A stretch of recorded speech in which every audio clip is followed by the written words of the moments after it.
Hello, in this tutorial I'm going to be looking at the switch statement in PHP, why it should be used, and the overall structure, so the syntax that you should use when using your switch statement.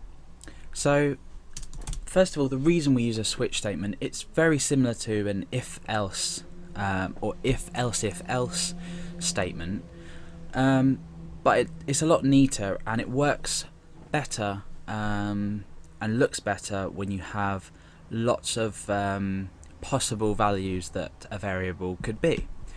So for example, let's create a variable. I'm going to call this num, and the number is going to be 10. Now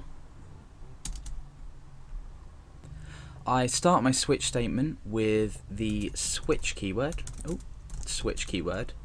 and in brackets it's the variable that we want to compare, so in this case it is num. Now underneath what we have is we have different cases. So the way it works is we have case and then a specific case, so case 10 for example, and then we have a colon on the end, and we break here. So essentially, if you think of this as an if statement, this would be the if, this would be the sort of comparison, so if it's equal to 10, and then we break at the end of it, so this would be like the end of our if statement. So case 10, I want to echo let's say 10. So what I'm essentially doing is converting the number from an integer to a string, so I'm echoing 10. Let's just increment this in a bit, and then what I might do is say case 9, and then I break as I've just done, and then I echo out 9, and then we'll just do one more, case 8. Now you can already start to see how much easier this is, or how much easier this would be if you had lots and lots of things to compare. So I'm essentially using this to convert a number from a normal number, like a figure, an integer, to a string.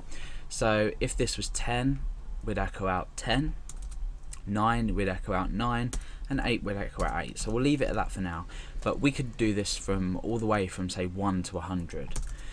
We also do have a default action, so default and then break. This doesn't have to be included, it's not required. However, it is in certain cases a good idea to use.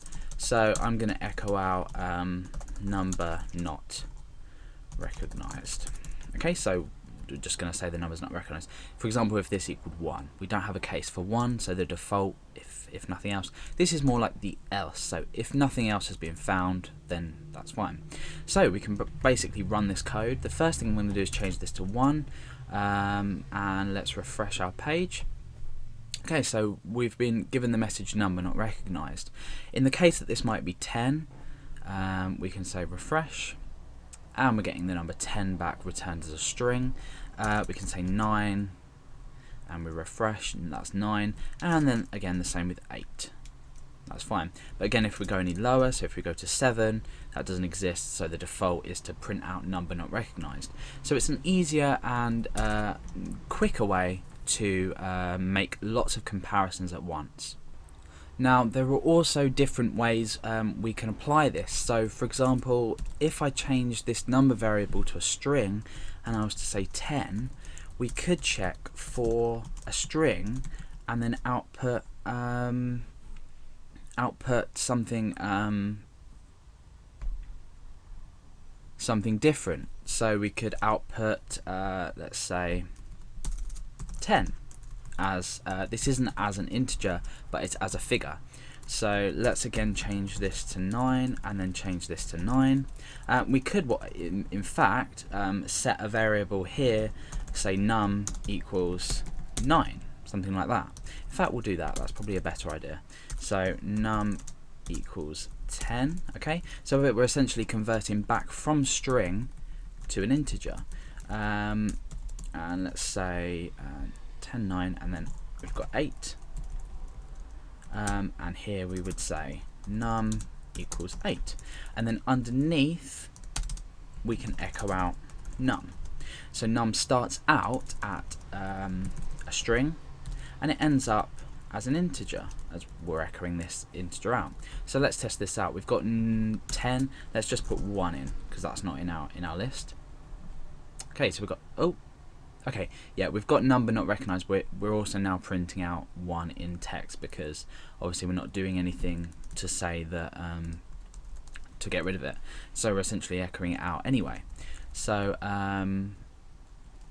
let's change it to 10, and we'll see that by refreshing we're producing the number 10.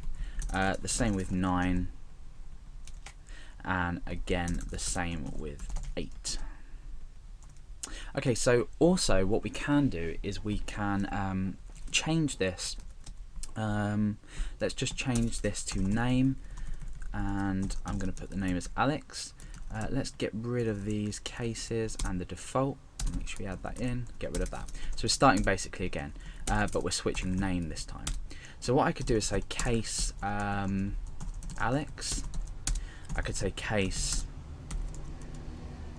let's make sure we've got rid of that. Say Billy, case Billy, and I could say case Josh. Okay, so we've got 3 cases, and then we break there. So now in here, in here, we output a result that takes into account all 3 of these. So we don't need to break after each case. We can include 3. So the same as an if statement would work. We've created this, but a lot more easily. So echo hello there. Okay, but now what we could do is say default, and then we can break, and inside the default we could write, let's say, go away, as I've done in previous tutorials using this example. So this is basically saying we're switching the name variable. We're checking if it equals to Alex, Billy, or Josh, and if it does, we're echoing out hello. Otherwise, so by saying default, we're echoing go away. So at the moment this equals Alex. Let's refresh. It says hello there. Now let's change this to Billy. Let's refresh. We're still saying hello there. And Josh, we're still saying hello there. So now what happens if we change this to something else? We refresh and we get go away. So you can see that instead of using an if statement, a long if statement, I mean this could include sort of 50 names. I mean you wouldn't do this way anyway. You'd probably use an array, which is something that you may already know about, but you can learn later on.